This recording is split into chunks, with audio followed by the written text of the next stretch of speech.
Hi everyone, this is Lab 1.1. I have all the materials spread out on the desk here. So let's get started. First step says to weigh out about 2 grams of the salt provided directly onto the balance. Now, I am using a smaller balance than we would normally use in the AP Chemistry classroom, just to keep everything on screen.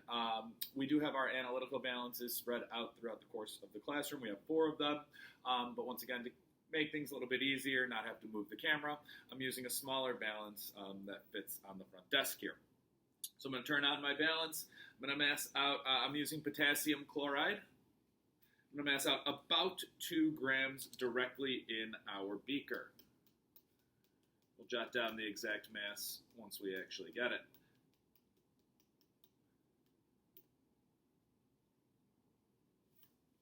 Okay, so we are at 2.11 grams of KCl. Okay. Dissolve the sample in approximately 25 milliliters of water measured with a graduated cylinder. Now, once again, it does say approximately. So if we are a little bit above, a little bit below 25, that's going to be okay.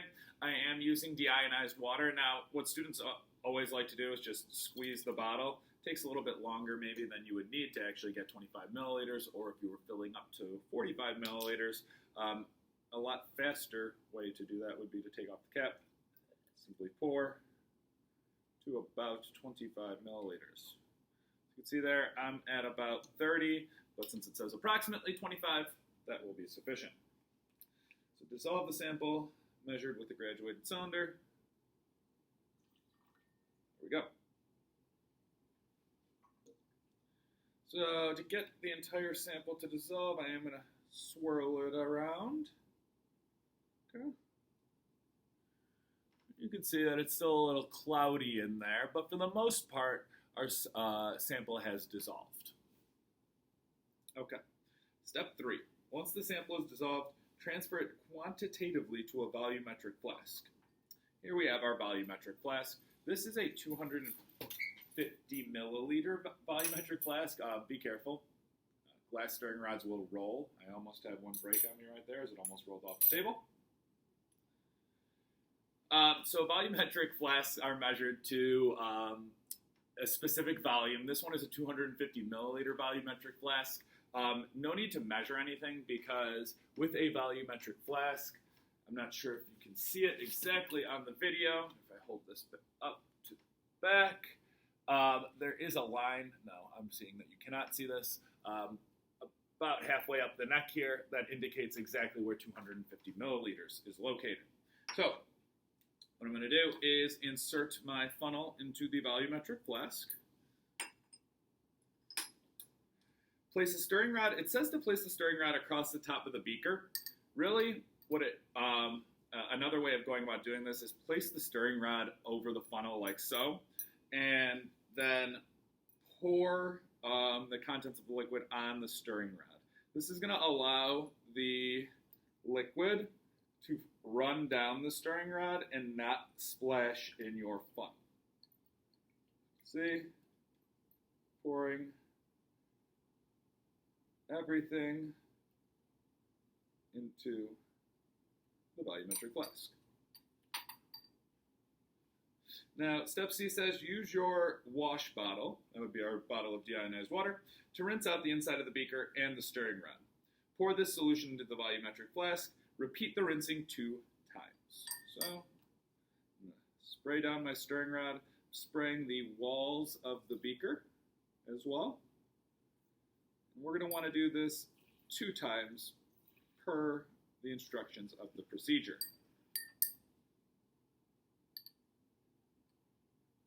Again, pouring down the stirring rod to avoid splashing. And try this a second time. Once again, rinsing off the stirring rod as well as the inside walls of the beaker. So you can see I'm moving this all around the beaker and spraying all of the different sides of the walls. And similar to what we did before, we are going to then run this down our stirring rod.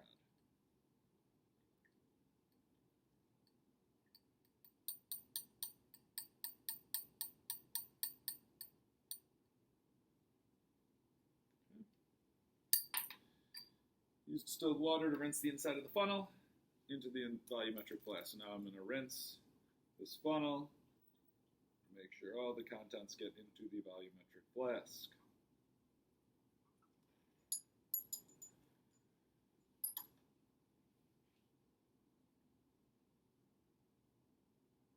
Okay.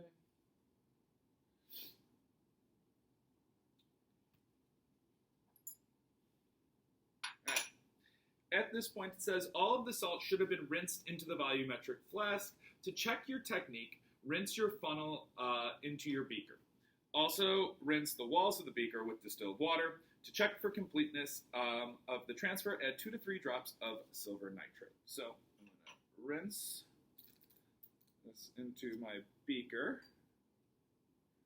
Let's see. We have some water in the beaker now. I have some silver nitrate solution. And what I'm going to do is I'm going to add the silver nitrate solution to my beaker.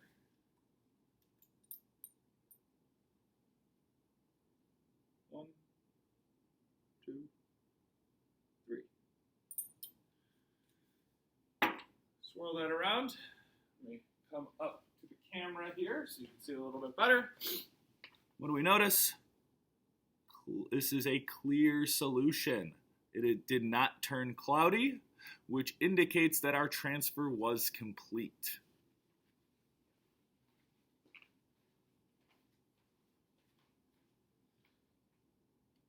Step 5, if the solution turns cloudy, this is due to the formation of a silver chloride precipitate. Some of the chloride was not transferred and you should repeat the exercise. Luckily for us, we did have a complete transfer. Now, think about it, ladies and gentlemen. When ionic compounds go into water, they dissociate. So when we put our potassium chloride into solution, it broke apart into K plus and Cl minus ions. If there was still salt left in this beaker, silver ions from the addition of silver chloride, with the addition of silver nitrate, would bond with our excess chloride ions to form a silver chloride precipitate, and our solution would look cloudy. Due to the fact that our solution is clear, we can come to the conclusion that we transferred all of our salt ions out of the beaker, and we can conclude that all of the potassium chloride salt ions are now inside of this flask. Okay. Step 6, add distilled water to the volumetric flask until the meniscus is 5 millimeters from the etched mark, then add water drop-wise. So what I'm going to be doing here is I'm going to add water until it gets close to that etching or close to that mark that indicates 250 milliliters.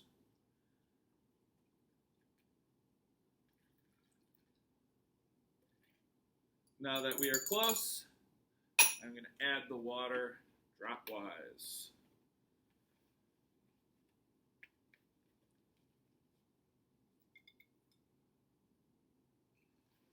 Do you want to get down to eye level here to take a look at the meniscus and make sure the meniscus is sitting right at the etching, or right at the line indicating 250 milliliters. Okay. Stopper the volumetric flask and invert several times to mix the solution. Okay. Let me go grab something real quick, ladies and gentlemen. So what I'm grabbing right now is, it's almost like a chemistry version of Saran wrap. It's known as parafilm. Instead of using rubber stoppers that can get stuck inside of our flasks, or just having to worry about different sizes, the Saran wrap-like material will work for any volumetric flask, any size. All you do is stretch it out a little bit, cover cover it over the top. And now we have a capped volumetric flask. It does say invert to mix. Notice how I'm holding my thumb over the bottom, or over where the saran wrap is covering the hole. Flipping a couple of times to mix. Careful shaking. Don't want to shake into the table. Okay. Solution is thoroughly mixed. And at this point, we have successfully completed Lab 1.1.